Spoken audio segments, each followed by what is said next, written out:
വ്ളോഗിലൂടെയായി സജീവമാണ് നന്ദനയും ഗോകുലും. കല്യാണത്തിന് ദിവസങ്ങൾ ബാക്കി നിൽക്കെ ഒളിച്ചോടി വിവാഹിതരാവുകയായിരുന്നു ഇരുവരും. അന്ന് കുറേ പ്രശ്നങ്ങളൊക്കെ ഉണ്ടായിരുന്നു.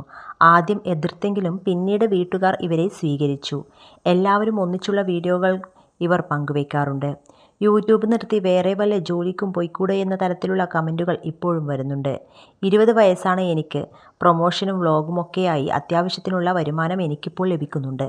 സോഷ്യൽ മീഡിയയിലൂടെ എനിക്ക് ഒരു വഴി കിട്ടി. അത് ഞാൻ ഉപയോഗിച്ചു. ഇനി കുറെ കഴിഞ്ഞാൽ വേറെ ആൾക്കാരൊക്കെയായിരിക്കും അങ്ങനെ നേടുന്നത്.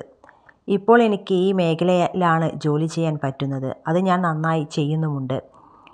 കുറച്ച് കഴിഞ്ഞ് മേക്കപ്പ് ആർട്ടിസ്റ്റ് ആവാൻ പഠിക്കണം. ചേച്ചിയുടെ കൂടെ പോയിട്ട് വേണം പഠിക്കാൻ. ഇപ്പോഴത്തെ സിറ്റുവേഷനിൽ അത് നടക്കില്ല. ഇപ്പോൾ പറ്റുന്ന കാര്യം ഇതാണ്. എൻ്റെ പ്രായത്തിലുള്ളവർ സമ്പാദിക്കുന്നതിനേക്കാൾ എനിക്ക് കിട്ടുന്നുണ്ട് ഇപ്പോൾ.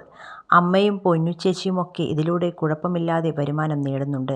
19 വയസ്സിലായിരുന്നു എൻ്റെ കല്യാണം. ഏട്ടന് 28. ഞങ്ങളുടെ കല്യാണത്തിൻ്റെ ചെലവുകളെല്ലാം നോക്കിയത് ഞങ്ങൾ തന്നെയാണ്. എൻ്റെ വീട്ടിൽ നിന്നും ഒരു രൂപ പോലും ഞാൻ വാങ്ങിയിട്ടില്ല. ഏട്ടൻ്റെ വീട്ടിൽ നിന്നും ഏട്ടനും വാങ്ങിയിട്ടില്ല. ലോണെടുത്താണെങ്കിലും എല്ലാം സ്വയം ചെയ്യുകയായിരുന്നു ഞങ്ങൾ. അത് തിരിച്ചടയ്ക്കാൻ പറ്റുമെന്ന കോൺഫിഡൻസ് ഉണ്ടായിരുന്നു. 3-4 പരിപാടികൾ വെച്ച് 10-14 ലക്ഷമാണ് കല്യാണത്തിന് ചെലവായത്. ഇന്ന് ആലോചിക്കുമ്പോൾ അത്രയും ഗ്രാൻഡ് ആക്കേണ്ടിയിരുന്നില്ല, അത്രയും പൈസ ചെലവാക്കേണ്ടിയിരുന്നില്ല എന്ന് തോന്നുന്നുണ്ട്. രജിസ്റ്റർ മാരേജ് നടത്തിയാൽ അതോടെ എല്ലാം കഴിഞ്ഞു. കല്യാണത്തിന് കിട്ടിയ ഗിഫ്റ്റോ ഗോൾഡോ കാശോ ഒന്നും ഞങ്ങൾ കൈപ്പറ്റിയിട്ടില്ല. ഞങ്ങൾക്ക് കിട്ടിയിട്ടില്ല. 13 ലക്ഷത്തോളം ലോൺ എടുത്തിട്ടുണ്ട് ഏട്ടൻ. ഗോൾഡിനൊക്കെ നല്ല വിലയായതുകൊണ്ട് ചെലവ് കൂടുതലായിരുന്നു.